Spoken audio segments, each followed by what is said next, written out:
La montée du mont Carmel par saint Jean de la Croix, livre 2, chapitre 16, suite.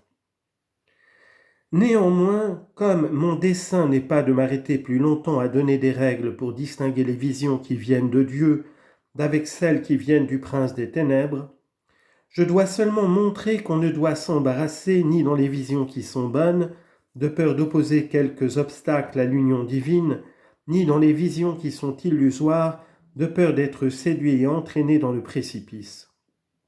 Au contraire, il faut rejeter le plus qu'on peut les unes et les autres, afin que l'âme soit pure, plus simple et plus propre pour s'unir à son Créateur.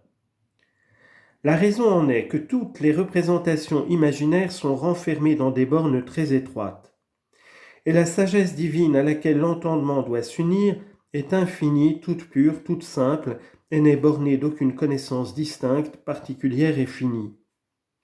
Il est donc nécessaire que l'âme qui veut s'unir à la sagesse divine ait quelques proportions et quelques ressemblances avec elle, et conséquemment qu'elle soit affranchie des espèces de l'imagination qui lui donneraient des limites.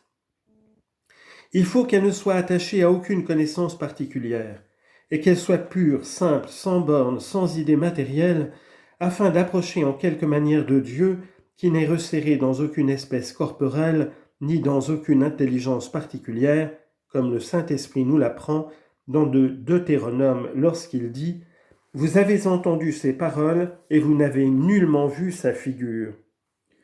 Deutéronome chapitre 4 verset 12. Ce qui ne l'empêche pas de dire qu'il y avait là des ténèbres, des nuées et de l'obscurité. Deutéronome chapitre 4 verset 11. Qui signifie la connaissance confuse en laquelle l'âme acquiert l'union de Dieu.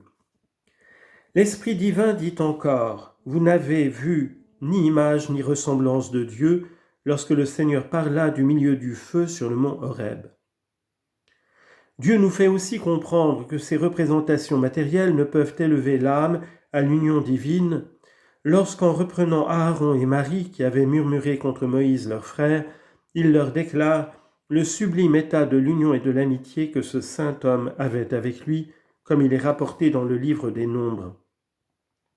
S'il se trouve quelque prophète parmi vous, je lui apparaîtrai en vision ou je lui parlerai en songe, mais mon serviteur Moïse, qui est très fidèle en ma maison, n'est pas semblable à eux.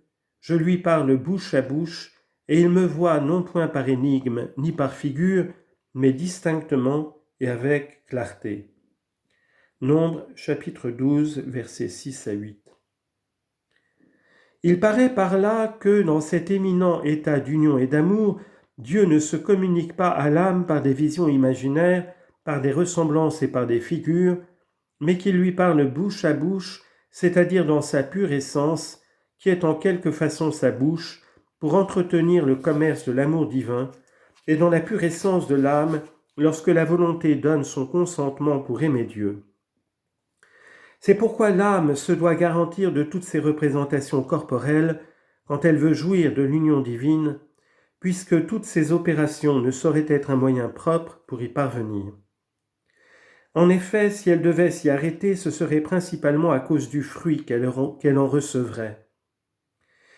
Mais ces visions ne lui sont nullement nécessaires pour profiter.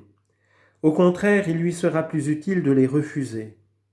Car tout ce qu'elles peuvent faire, c'est de lui donner des connaissances et de l'amour et des consolations intérieures. Néanmoins, ici, elles ne contribuent en rien à ces effets, parce que Dieu produit incontinent lui-même ces choses dans l'âme, qui les reçoit alors d'une manière passive, comme le verre reçoit les rayons du soleil sans y pouvoir résister lorsqu'il n'est pas couvert de taches. De même, lorsque l'âme est délivrée des souillures de ces espèces matérielles, elle est pénétrée et remplie des lumières et de l'amour de Dieu qui se répandent en elle sans aucun obstacle. Ainsi, l'âme doit toujours, d'un côté, se détacher de ses représentations imaginaires et de l'autre tenir ses yeux attachés sur ce qu'elle ne voit pas et qui ne tombe pas sous les sens, à savoir sur la foi, qui est le moyen prochain pour la conduire à l'union de Dieu. Mais dira-t-on, si Dieu forme surnaturellement dans l'âme ces figures imaginaires, afin qu'elle ne les accepte pas, qu'elle ne s'y appuie point et qu'elle n'en fasse nul état, quelle fin les lui imprime-t-il, puisque d'ailleurs elles peuvent la jeter dans l'erreur ou l'empêcher d'avancer en la vie spirituelle. Puisque Dieu peut aussi lui communiquer spirituellement et par lui-même tout ce qu'il fait en elle par l'usage de ces images matérielles. Nous répondrons à ce doute dans le chapitre suivant, qui contient une doctrine de grande importance et même, selon mon sens, très nécessaire aux personnes spirituelles et à leurs directeurs. Car quelques-uns croient que, quand ces visions viennent de Dieu, l'âme y doit adhérer et s'y appuyer, ne considérant pas qu'elle y aura de l'attachement et qu'il y trouvera des obstacles préjudiciables à son avancement spirituel. Cependant, ils s'imaginent qu'il est utile à l'âme d'admettre l'impression de ces espèces, pourvu qu'elle s'éloigne des créatures.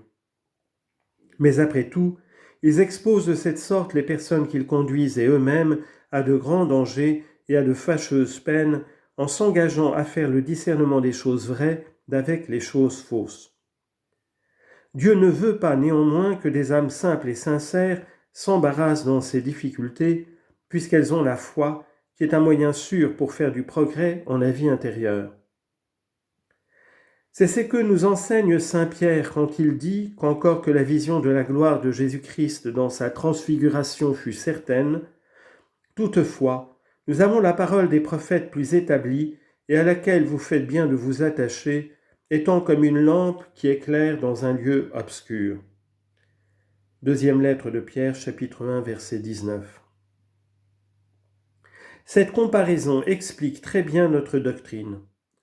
En effet, dire que nous devons nous attacher à la foi qui éclaire dans un lieu obscur, c'est dire qu'il faut fermer les yeux de l'âme à toutes les autres lumières et demeurer dans l'obscurité, afin que la foi qui est elle-même obscure soit la seule lumière en laquelle nous mettons notre appui. Passons maintenant à la résolution du doute qu'on a formé ci-dessus.